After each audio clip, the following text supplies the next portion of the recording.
السلام علیکم ناظرین کرام، نئی ویڈیو میں آپ کو خوش آمدید کہتے ہیں۔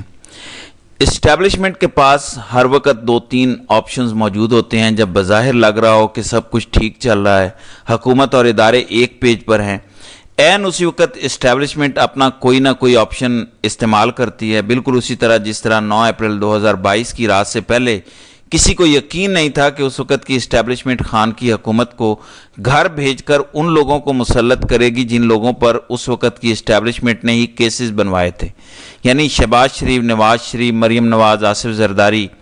یہ وہ تمام لوگ ہیں جن کے خلاف اس وقت کی اسٹیبلشمنٹ نے کیسز بنوائے۔ ان تمام لوگوں کو اس وقت کی اسٹیبلشمنٹ نے جیلوں میں ڈالا۔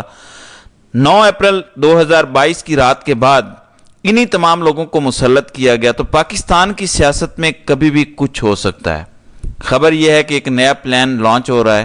شہباز شریف فارغ، جبکہ نئے وزیر اعظم کا نام تک فائنل کر لیا گیا ہے پچھلے چند گھنٹوں میں۔ شہر اقتدار میں یہ اب تک کی سب سے بڑی خبر ہے۔ پنڈی کی اہم ترین شخصیت نے تصدیق کر دیا، بلکہ سب کچھ بتا دیا ہے۔ تفصیلات میں آپ کو بتا دیتا ہوں۔ دیکھیں، مجھے یقین ہے کئی لوگ کہیں گے کہ ایسا ہو نہیں سکتا، فوج کیوں شہباز شریف کو ہٹائے گی جبکہ سب کچھ ٹھیک چل رہا ہے، اسٹیبلشمنٹ کے تابعدار ہیں شہباز شریف کوئی بات نہیں اسٹیبلشمنٹ کی ٹالتے۔ موجودہ حکومت اسٹیبلشمنٹ کے آگے لیٹی ہوئی ہے، کوئی ایک ایسا عمل نہیں ہے موجودہ حکومت کا جو اسٹیبلشمنٹ کی مرضی یا ان کی منشا کے بغیر ہو۔ تو ایسی صورتحال میں اسٹیبلشمنٹ کو کیا ضرورت ہے رجیم چینج کی؟ کیا پڑی ہے شہباز شریف کو گھر بھیج کر نیا وزیر اعظم لانے کی؟ تو آپ صرف 9 اپریل 2022 کی رات کا منظرنامہ یاد کر لیجئے، کیونکہ اس ٹائم بھی سب کچھ چل رہا تھا، اس ٹائم بھی حکومت اور ادارے ایک پیج پر تھے، اس ٹائم بھی کسی کو یقین نہیں تھا کہ خان کی حکومت کو گھر بھیج کر ان لوگوں کا مسلط کیا جائے گا جن لوگوں نے اس ملک کا پیسہ کھایا، جن لوگوں کے خلاف اس ٹائم کی اسٹیبلشمنٹ نے سخت رویہ اپنایا اور ان تمام لوگوں کے خلاف کیسز بنوائے۔ لیکن 9 اپریل 2022 کی رات ہم نے پاکستان کی سیاست کا ایک دوسرا رخ دیکھا۔ وہی دوسرا رخ اسلام آباد میں پچھلے کئی گھنٹوں سے دوبارہ ڈسکس ہو رہا ہے۔ شہباز شریف فارغ ہو رہے ہیں، نئے وزیر اعظم کا نام تک فائنل ہو چکا ہے۔ اس حوالے سے پی ٹی آئی کا ایک بہت بڑا کردار ہے۔ یہ ایک بہت بڑا دعویٰ اسلام آباد پنڈی کی ایک انتہائی اہم شخصیت نے کیا ہے۔ میں اکثر ویڈیوز میں کہتا ہوں کہ جب بھی کچھ لوگ گفتگو کرتے ہیں تو وہ دراصل اسٹیبلشمنٹ کا نیریٹو دے رہے ہوتے ہیں۔ جب بھی کچھ لوگ گفتگو کرتے ہیں وہ یہ بتا رہے ہوتے ہیں کہ ان دنوں میں اسٹیبلشمنٹ کیا سوچ رہی ہے۔ 9 اپریل 2022 کی رات سے پہلے بھی کئی لوگ ایسے تھے جن کی گفتگو سے اشارہ مل رہا تھا کہ اس ٹائم کی فوجی لیڈرشپ خان کی حکومت کو گھر بھیجنے جا رہی ہے۔ اس ٹائم بھی کچھ لوگ ایسی گفتگو کر رہے ہیں جس سے یہ اشارہ ملنا شروع ہو گیا ہے کہ شہباز شریف سب گھر جا رہے ہیں۔ یہ لوگ دراصل اسٹیبلشمنٹ کا نقطہ نظر پیش کرتے ہیں۔ پچھلے چند گھنٹوں میں اس حوالے سے ایک حیران کن دعویٰ ہوا۔ وہ دعویٰ سننے کے بعد آپ میں سے کئی لوگ یہ کہیں گے کہ ایسا نہیں ہو سکتا، لیکن پاکستانی سیاست میں کچھ بھی ہو سکتا ہے۔ اسٹیبلشمنٹ کے پاس جو 2-3 آپشن موجود ہوتے ہیں ان میں سے ایک آپشن یہ بھی ہے جس کے حوالے سے اب تک کا سب سے بڑا دعویٰ کیا گیا ہے۔ اب پی ٹی آئی ایک بڑا کام کرنے جا رہی ہے۔ کیا خان نے اس کام کی منظوری دی ہے؟ اس حوالے سے ٹویٹ سن لیں۔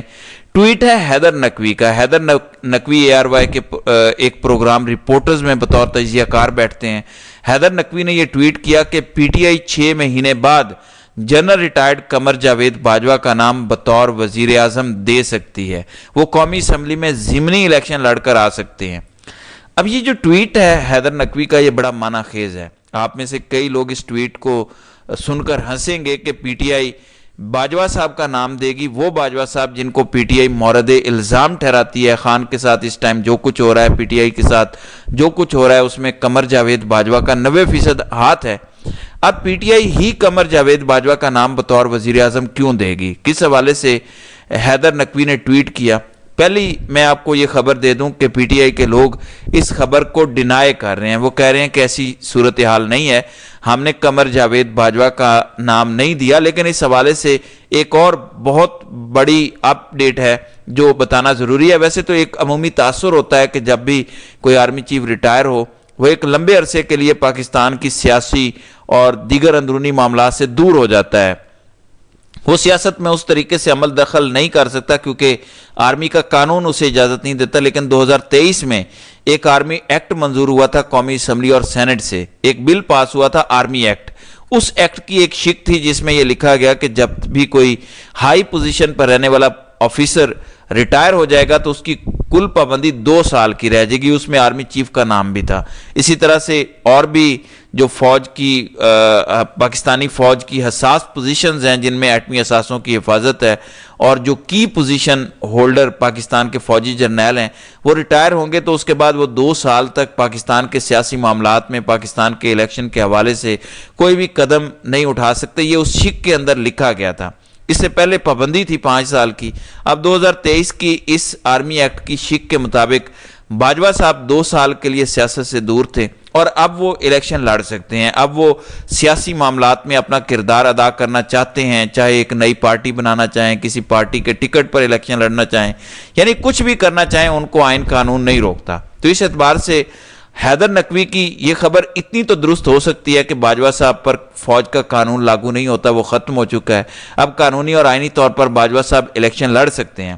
لیکن پی ٹی آئی اس کی تردید کر رہی ہے۔ پی ٹی آئی تو کہتی ہے کہ ہم کسی صورت باجوہ صاحب کا نام بطور وزیر اعظم نہیں دیں گے، لیکن کہیں نہ کہیں یہ دعوے ہو رہے ہیں کہ باجوہ صاحب کو بطور ایک کیئر ٹیکر سیٹ اپ، اگر خان کے ساتھ کوئی نیگوسیشنز ہوتی ہیں فوج کی اسٹیبلشمنٹ کی، اگر کسی نہ کسی سٹیج پر جا کر معاملات حل ہونے کی طرف جاتے ہیں، جو کہ ان دنوں بہت ناممکن لگ رہا ہے، لیکن آپ یہ بھی یاد رکھیے گا کہ کل اب سے تقریباً 24 گھنٹے پہلے لاہور میں پی ٹی آئی کا ایک ایسا ورکر کنونشن ہوا جو لاہور میں 2 سال بعد ہوا، یعنی 9 مئی کے بعد سے لے کر اب تک لاہور میں پی ٹی آئی کا کوئی ایونٹ نہیں ہوا۔ کل پہلا ایونٹ لاہور میں ہوا اور اس ایونٹ کو ہونے دیا گیا۔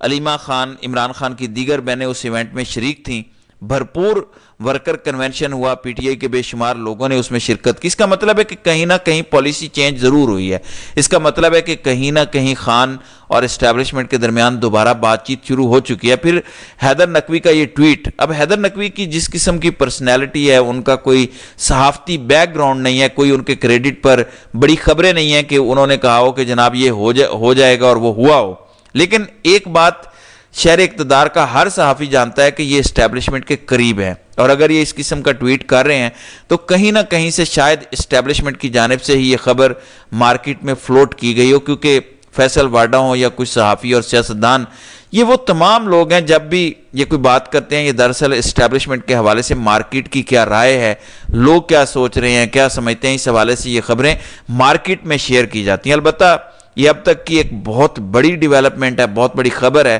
کہ بطور وزیر اعظم جنرل باجوہ کا نام کہیں نہ کہیں گردش کر رہا ہے۔ آپ یہ یاد رکھیے گا کہ جب بھی پاکستانی سیاست میں کوئی ایسا شخص جو اسٹیبلشمنٹ کے قریب ہو، جب بھی وہ کوئی خبر دے، جب بھی وہ کوئی شوشہ چھوڑے، کہیں نہ کہیں ٹیبل پر وہ سینیریو ڈسکس ضرور ہوتا ہے۔